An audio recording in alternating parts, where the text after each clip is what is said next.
छठ पूजा की संपूर्ण कहानी आप सभी को बता रहे हैं। पूरा संपूर्ण कहानी है छठ पूजा की, आप सुन सकते हैं। बहुत अच्छा है, मैंने खुद लिखा है और बनाया है। आज आप लोगों को बताने वाले हैं छठ महापर्व के बारे में। जहां तक जानकारी है हमको वहीं बताया हूँ।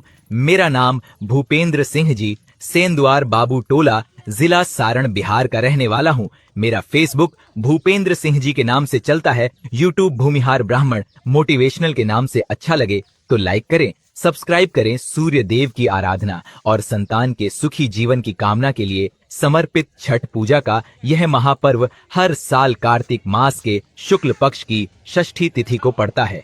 छठ पूजा कैसे शुरू हुई, इसे लेकर कई ऐतिहासिक मान्यताएं बताई गई हैं।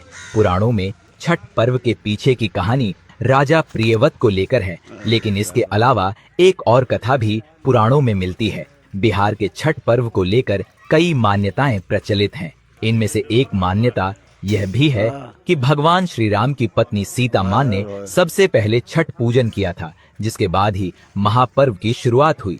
छठ पूजा को बिहार का महापर्व माना जाता है। यह पर्व बिहार के अलावा देश के सभी राज्यों में बड़ी धूमधाम से मनाया जाता है। बिहार के मुंगेर में छठ पूजा का विशेष महत्व है।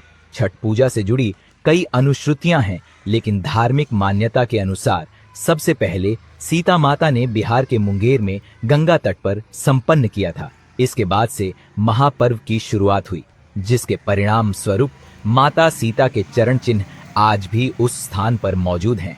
माता सीता ने 6 दिनों तक की थी छठ पूजा। वाल्मीकि रामायण के अनुसार ऐतिहासिक नगरी मुंगेर में जहां सीता माता का चरण चिन्ह है, वहां रहकर उन्होंने 6 दिनों तक छठ पूजा की थी।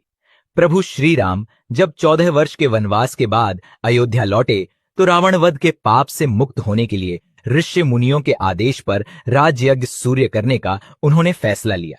इसके लिए मुद्गल ऋषियों को आमंत्रित किया गया था, लेकिन मुद्गल ऋषि ने भगवान राम और माता सीता को अपने ही आश्रम में आने का आदेश दिया। ऋषि के आदेश पर वे दोनों स्वयं आश्रम जा पहुंचे और उन्होंने छठ की पूजा के बारे में ऋषि को बताया। मुद्गल ऋषि ने दिया था आदेश। मुद्गल ऋषि ने माता सीता को गंगा जल छिड़कर पवित्र किया एवं कार्तिक मास के शुक्ल पक्ष की षष्ठी तिथि को सूर्य देव की उपासना करने का आदेश दिया। यहीं रहकर माता सीता ने 6 दिनों तक भगवान सूर्य देव की पूजा की थी। ऐसी मान्यता है कि सीता माता ने जहां छठ पूजा संपन्न की, वहां आज भी उनके पद चिन्ह मौजूद हैं। कालांतर में दियारा क्षेत्र के लोगों ने वहां पर मंदिर का निर्माण करा दिया। यह सीता चरण मंदिर का नाम से प्रसिद्ध है। यह मंदिर हर वर्ष गंगा की वाल में डूबता है और महीनों तक सीता के पहचिन्हों वाला पत्थर गंगा के पानी में डूबा रहता है। इसके बावजूद भी उनके पद चिन्ह धूमिल नहीं पड़े। श्रद्धालुओं की इस मंदिर के प्रति गहरी आस्था है। दूसरे प्रदेशों से भी छठ पूजा के समय लोग यहाँ मत्था टेकने आते हैं। कहा जाता है कि यहाँ आने वाले श्रद्धालुओं का सभी मनोकामनाएं पूर्ण होती हैं। यह भी पढ़ें, ज्यादातर महिलाएं ही छठ पूजा क्यों करती हैं। जानिए क्यों खास है। ये महापर्व द्रौपदी ने रखा था। छठ व्रत। एक और कथा के अनुसार छठ पर्व की शुरुआत महाभारत काल में हुई थी। इसकी शुरुआत सबसे पहले सूर्य के पुत्र कर्ण ने सूर्य की पूजा करके की थी। कर्ण सूर्य भगवान के परम भक्त थे। वह घंटों तक पानी में खड़े होकर सूर्य को अर्घ्य देते थे और सूर्य देव की कृपा से ही वह महान योद्धा बने। आज भी महापर्व छठ में अर्घ्यदान की यही परंपरा प्रचलित है। छठ पर्व के बारे में एक कथा और भी काफी प्रचलित है।